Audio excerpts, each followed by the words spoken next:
Awalnya dia dengar suara perempuan nangis. Dalam hati dia, ya udahlah, paling cuma tetangga doang. Tapi suara itu gak pernah berhenti.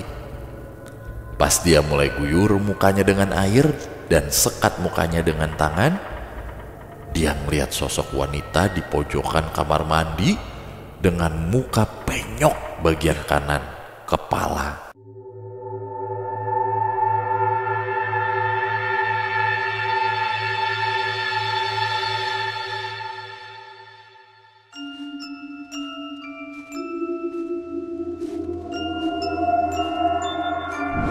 Assalamualaikum warahmatullahi wabarakatuh. Shalom. Om Swastiastu. Namo Buddhaya. Salam kebajikan. Selamat datang kembali di podcast Malam Kliwon episode 589. Nah itu dia. Selamat pagi, siang, sore teman Kliwon. Sehat selalu ya. Banyak rezekinya. Amin. Terima kasih kemarin sudah main apa sih namanya sih? Mini soccer. Mini soccer, benar. Main mini soccer ya bersama berapa puluh orang kemarin tuh ya? 20 lah. Lebih Pak. 30 ya, 35 orang teman Kliwon yang berhasil terpilih dan main bareng sama tim PMK. Thank you so much. Iya. Dan thank you juga buat teman Kliwon yang kemarin support kita di arisan. Woi. Itulah harus kita akuin, itu ranah kita. Ranah kita dulu. Kalau ini jangan remehin gue. Ya, kita ada pengumuman apa ya? Nggak ada sih. Nggak ada ya. Baca. Cuma ngingetin aja buat teman Kliwon yang pengen punya merch PMK, silakan cek Pasar Malam Kliwon. Eta ya. Oke, cerita pertama di malam hari ini kita sudah dapat cerita dari Arham. Oh, Fikri nggak? Itu Arkan. Oh, Arkan. Ya. Halo Bang Bimo dan Bang Danu. Perkenalkan, nama gue Arham. Sebelumnya gue udah denger PMK nih sejak 2 tahun lalu dan udah maraton full semua episodenya. Tapi baru ini gue pengen banget cerita pengalaman gue. Untuk konteks, gue baru banget tahu info soal objek di cerita gue ini beberapa minggu terakhir karena pas keingetan, gue langsung googling. Jadi kurang lebih gini ceritanya. Sekitar awal tahun 2000-an, gue lupa persisnya, tapi gue inget waktu itu gue tuh masih SMP. Gue sama abang gue diajak liburan sama keluarga sepupu gue ke villa nih di Puncak. Long story short, setelah liburan, di perjalanan pulang ke Jakarta, jalur Puncak waktu itu macet total. Karena ada jalur yang kena longsor di daerah Cianjur. Udah kena macet sekitar 2 jam, dan waktu itu tuh udah mau masuk maghrib. Gue kebelet pipis nih di mobil. Akhirnya gue keluar dan nyari tempat pipis mumpung mobil lagi pada stuck.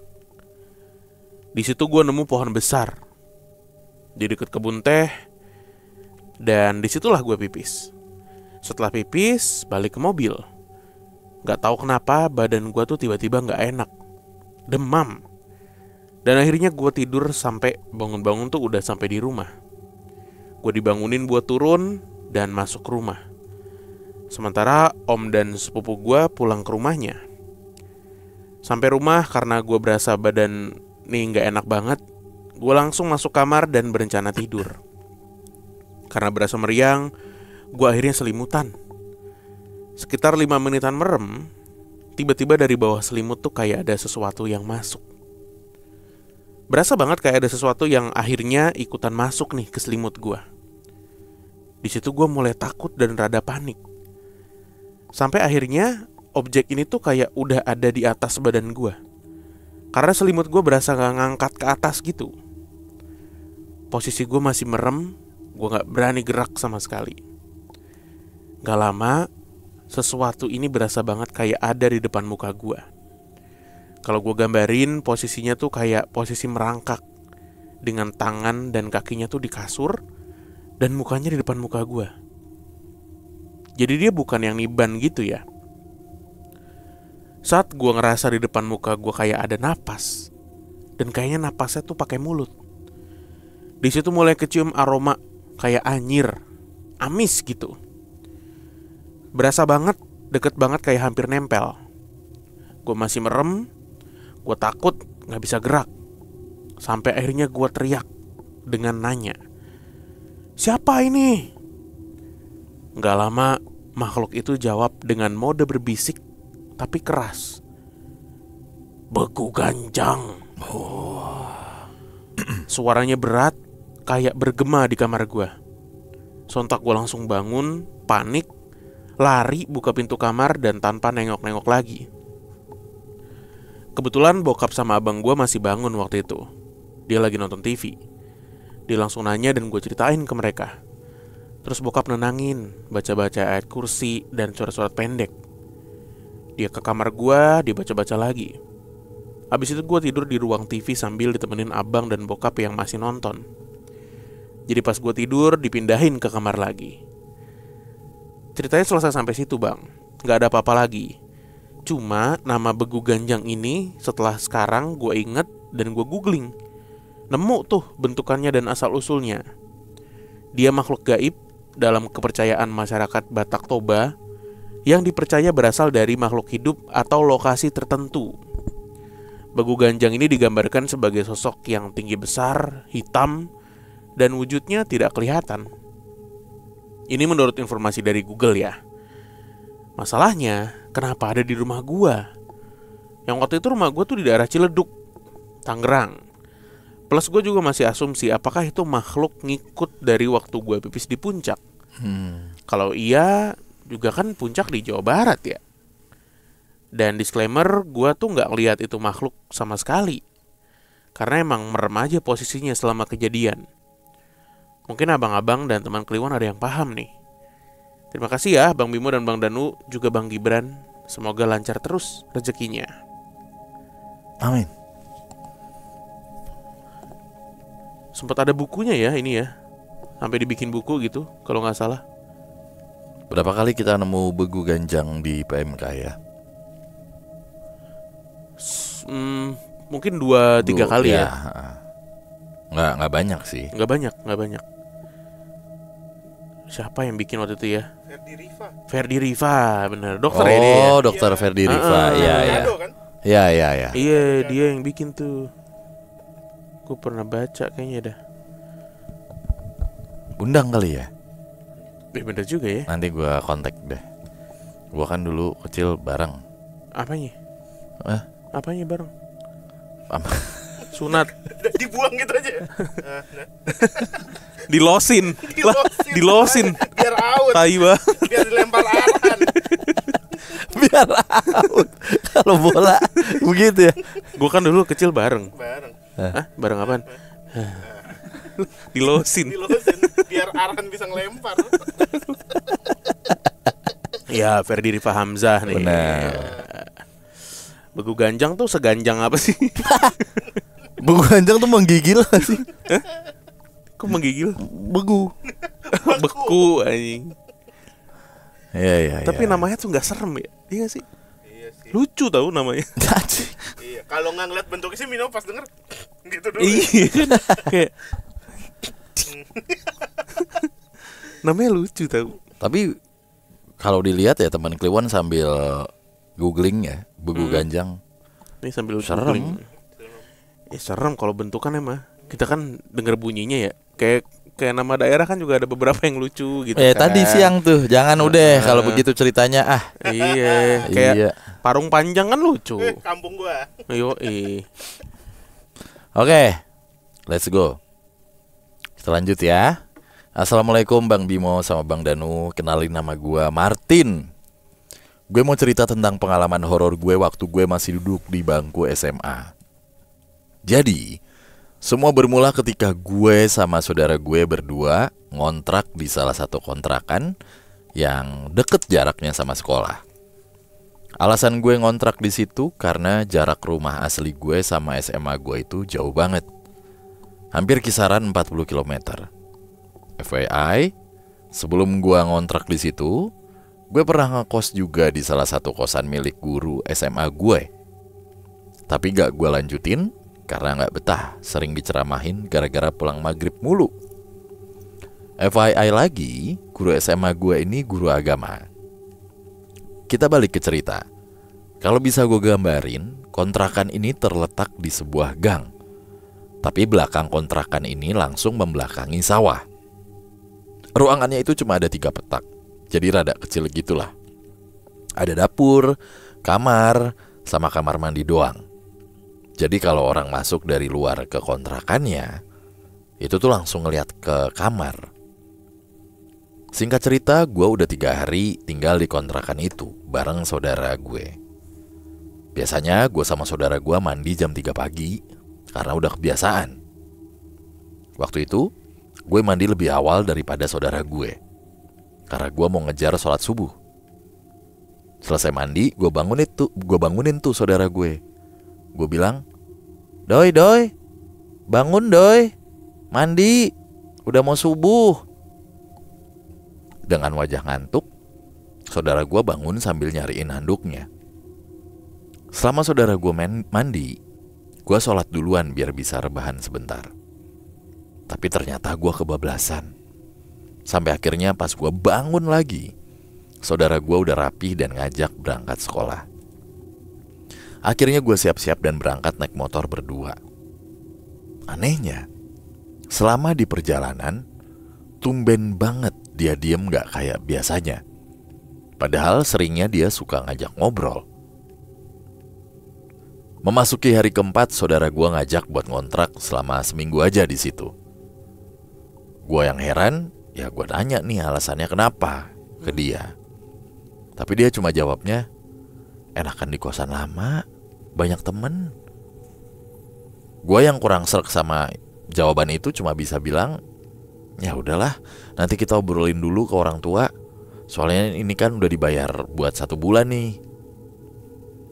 Setelah itu besoknya ada teman gue nginep di kontrakan. Jadi kita tidur bertiga kayak pepes. Sekitar pukul 11 malam, pas kita lagi anyep-anyepnya tidur, gue denger suara isak tangis perempuan dari kamar mandi. Suara itu tuh kadang pelan, kadang kencang. Gue gak tahu secara pasti ya saudara dan teman gue nih denger atau enggak. Sampai besok paginya gue tanya ke mereka, semalam ada yang nangis tuh. Lo berdua pada denger apa enggak? Kagetnya teman gue juga ngomong, gue kira gue doang yang denger. Mendengar obrolan itu, saudara gue dengan wajah agak panik langsung ngajakin makan di warteg. Gue yang liatin saudara gue ini ngerasa aneh sekaligus bingung. Sampainya di warteg sambil makan, saudara gue akhirnya buka suara soal kenapa dia mau seminggu aja di kontrakan itu. Jadi dia cerita begini nih. Pas hari ketiga, di mana gue bangunin saudara gue buat mandi, dia udah ngerasa ada hal yang aneh selama dia mandi. Awalnya dia dengar suara perempuan nangis. Dalam hati dia, ya udahlah, paling cuma tetangga doang. Tapi suara itu gak pernah berhenti. Pas dia mulai guyur mukanya dengan air dan sekat mukanya dengan tangan, dia ngelihat sosok wanita di pojokan kamar mandi dengan muka penyok bagian kanan kepala. Nah, penyoknya nih bagian kanan kepala tuh hilang sampai bagian mata. Berarti celong nih, bukan penyok nih. Apa? Dekok. Ya begitulah, coak. Nah, coak. Sosok wanita itu tersenyum kepada saudara gue. Dia diam, ingin teriak, namun gak bisa. Gue dan temen gue yang dengerinnya tuh merasa kaget lah, intinya kayak gitu. Dia menuliskan seperti ini, guys. Sebenarnya cerita ini tuh berlanjut sampai si wanita ini ikut ke rumah gue. Karena udah terlalu panjang, gue bakal share lanjutannya di lain waktu. Dan gue juga bakal share asal-usul adanya si wanita itu, kenapa ada di kontrakan itu. Makasih banget udah dibacain cerita gue. Sukses selalu PMK. Salam. Terima kasih. Oh, berarti gak dilanjutin nih ya sama dia ya. Padahal ceritanya masih ada. Masih. Si perempuan penyok ini ngikut sampai rumahnya dia. Dan akhirnya ketahuan nih asal-usulnya kenapa dia ada lah, intinya gitu. Beberapa kondisi tuh kita mendengarnya tuh lucu ya. Kayak misalkan penyok, benjol. Kayak kata-kata yang menunjukkan kondisi tuh lucu gitu. Lu denger setan mukanya rata. Wah, serem. Serem. Setan mukanya penyok. Penyok kayak iya penyok. Iya penyok. Oh Ya. gitu. Serempet lu. Mencong. Serempet lu. Penyok. Dempul di dempul. Nah, tuh. Makanya Ono, kalau duko. penyok. Iya cet duko no Mana? keramat no di keramat. Apa? Salemba no. Salemba. Goblok apa gimana? Gimana? Dirahin. Setan penyok kena omel. Nggak bener. Ya, siapa nama orang yang biasanya kita diem ya. Kita harus ada satu nama. Nanti gua Ya. 1 2 3 kita sebutin bareng-bareng. Ya, ayo. Siapa penyok Ya, ya? Oke. oke. Simpan dalam hati. Ya. Oke. 1 2 3 harus Udin. keluarin ya. Ah, Goblok. Tolong. 2 3. Goblok. Tolol.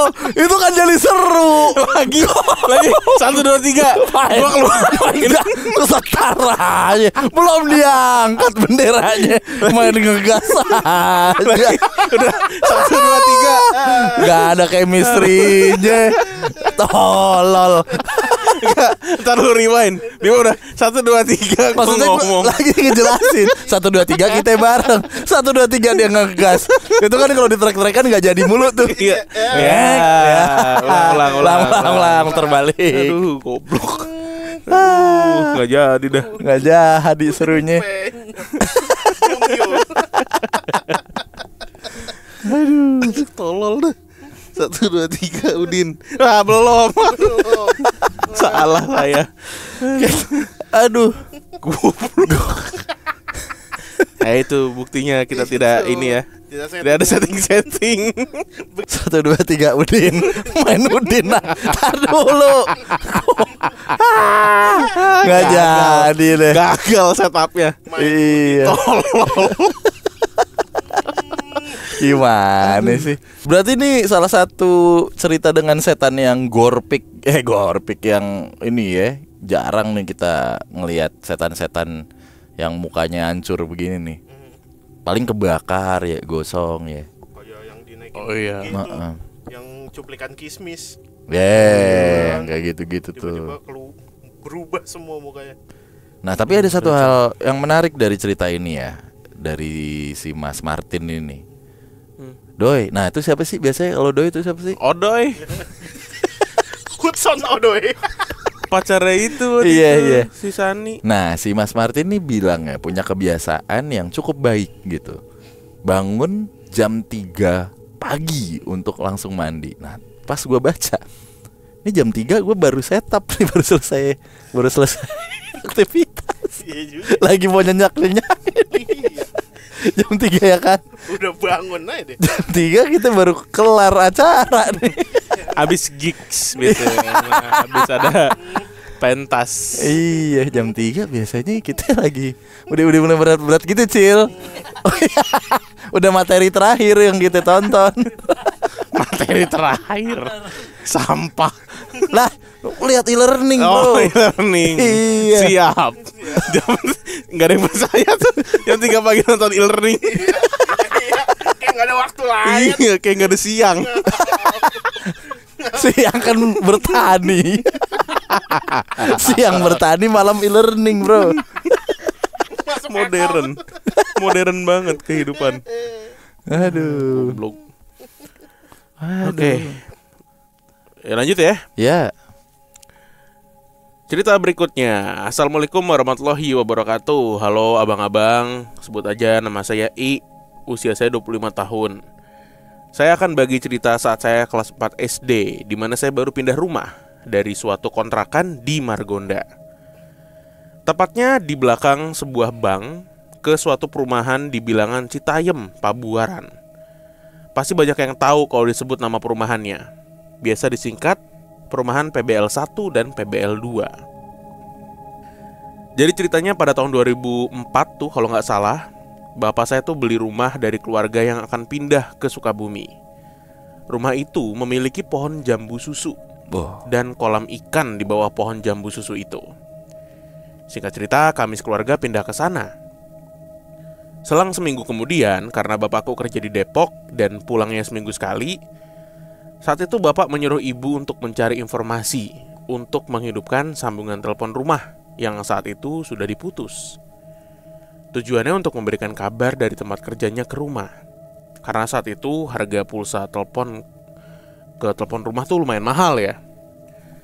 Akhirnya 2 hari kemudian, kalau nggak salah hari Senin, telepon itu dipasang oleh teknisi dari Telkom.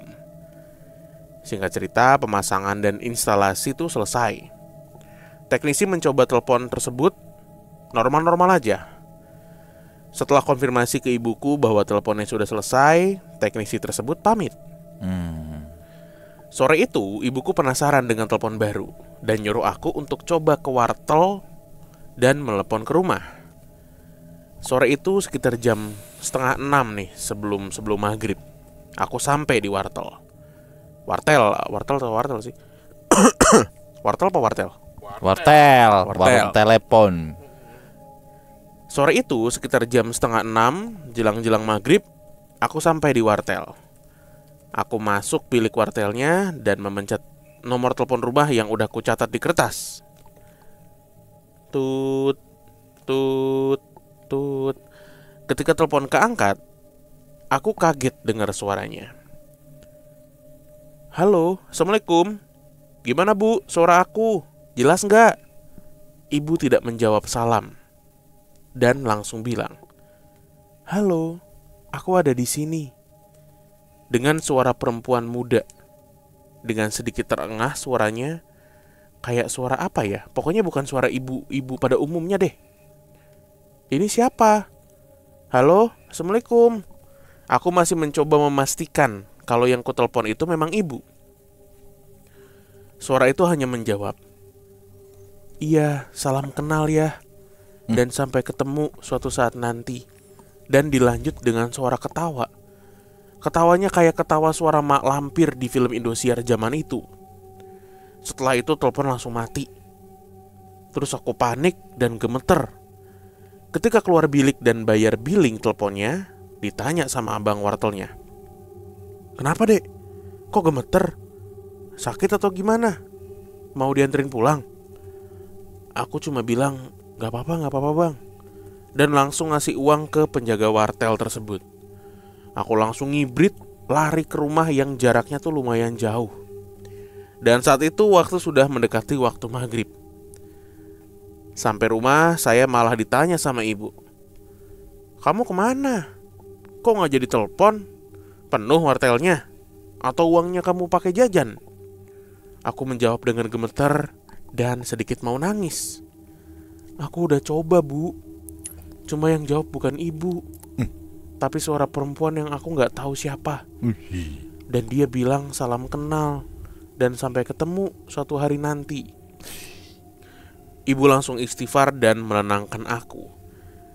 Dia menjelaskan kalau itu hanya halusinasi karena sudah mau maghrib, di mana zaman itu anak kecil ditakut-takuti jangan keluar rumah ketika jelang maghrib. Ibuku pun meminta maaf karena udah menyuruh aku untuk ke wartel sore itu. Mungkin dia merasa bersalah kali ya. Sekian dulu bang ceritanya. Menurutku ini horor sih, gak tahu menurut yang lain. Sukses terus ya podcast Malam Kliwon. Sukses terus Bang Bimo dan keluarga, juga Bang Danu dan keluarga. Wassalamualaikum warahmatullahi wabarakatuh. Waalaikumsalam. Apakah ada kemungkinan Gak ada. kalau nomornya salah? Gak ada. Ya ada, cuman dalam hal ini nggak tahu juga Tapi sih. ya, tapi jahil banget juga Jahil sih banget. kalau orang Iya terima makanya. telepon terus. Sampai ngomong gitu ya. Nih, iya, pikiran gue emang ke situ tadi. Wah, Nanti kita akan bertemu. gila kali. Anak kecil gitu. Lucu lo begitu. Kayak Anu ya. Apa ya? Kata-katanya kayak Anu. Hantu lu. Nah, iya gitu. Hantu lo. Telepon umum ya. Gila, gue terakhir ke wartel tuh bayar 200 gitu. Kata siapa? Kok kata siapa? 200 mah masih murah itu. 200 perak. Kagak lah, udah 1000-an leh. Cuma gini doang nih. Halo, Kagak. jemput. Oh. Iya, cuma begitu doang. Kagak ngobrol gitu kagak. Oh iya. Namanya orang kere ya bagaimana? Namanya uang Jeff Bezos. Dulu kan Dulu yang 200 tuh telepon umum gua. Ya. Ya Tarik masih lagi. ya. Cekling. Gue pernah ngegeber rontok leh. Kan? Apa duitnya turun? Duitnya iya. Bang Telkom nih pelaku perusakan. Vandalisme. Nah, nih vandalisme. Lucu tapi ya telepon umum. Gope. Gue dulu suka ngerjain ini sedot WC pakai telepon umum. Bang sedot. Yang suka ngerjain. Pernah yang ngangkat mbak, kalau yang ngangkat mas-mas gue males. Oh. Gue nyari sampai yang ngangkat mbak-mbak. Nah, ngangkat mbak-mbak. Halo mbak. Kan masih anak SD ya. Logika berpikirnya aneh gitu. Wah sih saya mampet mbak gitu. Iya udah berapa hari ngambang. Bisa disedot nggak mbak gitu. Gue nanya gitu kan. Mbaknya tahu nih suara bocah SD kan. Iya. Cempreng. Iya nih. Kamu yang mau saya sedot digituin. Gue langsung ketawa-tawa. Oh, kalau udah matiin. Kalau ini kejadiannya sekarang jawabannya beda. Itu. Iya. Itu benar. Oh dulu kan kamu yang mau saya sedot. Tetep lah kalau ngomongin telepon gitu gue fix nelpon maknya Delon dulu yang gue ceritain demi duit 10.000. Aneh banget. Lah gue mau pulang mau makan sate zaman SMP. Demi sate. Maknya Delon juga kayak apa sih ini? Temen gue nggak berani dulu. Itu nomor dari mana ya? Nggak tahu, pokoknya temen gue tuh dulu namanya Monik. Gue inget banget dia ngefans sama Delon. Terus? Pengen ngomong, kayaknya aduh gue nggak enak ngomongnya di sini lah. Nanti aja off air lah. Kenapa bisa dapat nomor Nomornya. itu ada. Terus ya udah lu yang telepon. Iya, tapi bayar gue ya gitu. Gue mau makan sate, gue bilang. Mau pulang naik ojek. Kan biasanya naik mikrolet gue. Ya udah nih gue ada 10.000. Tadinya goceng, kurang 10.000 deh gitu. Udah gue teleponin. Dari kecil udah jualan kelas. Iya. Udah ada begitunya mah. Dia jualan suara. Halo tante, ya apa kabar gitu. Sate. Kak Delonnya ada gitu. Oh sudah tidak ada di sini gitu. Kan zaman-zamannya Indonesian Idol Dia dulu. lagi karantina. Iya. Nggak ada nih. Ya, terus tadinya dia mau kabur si Moniknya. Terus Maksudnya enggak jadi dibayar gitu. Lah perjanjiannya bukan lo berhasil ngomong sama Delon. Gua nelpon emaknya Ceban gitu. Dari kecil udah memperjuangkan haknya. yoi dari kecil udah kiri.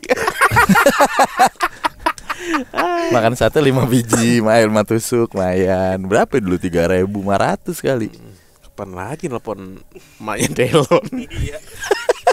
Di wartel loh, di wartel. Uang wartelnya nggak termasuk sebannya. Gue bilang uang wartelnya nggak termasuk. Harusnya lu bawa klausul tuh. Wah ribet amat kayak mau transfer Kluivert. Oke teman Kliwon, Iya. thank you yang udah menonton. Kita ketemu lagi di episode berikutnya. Dah.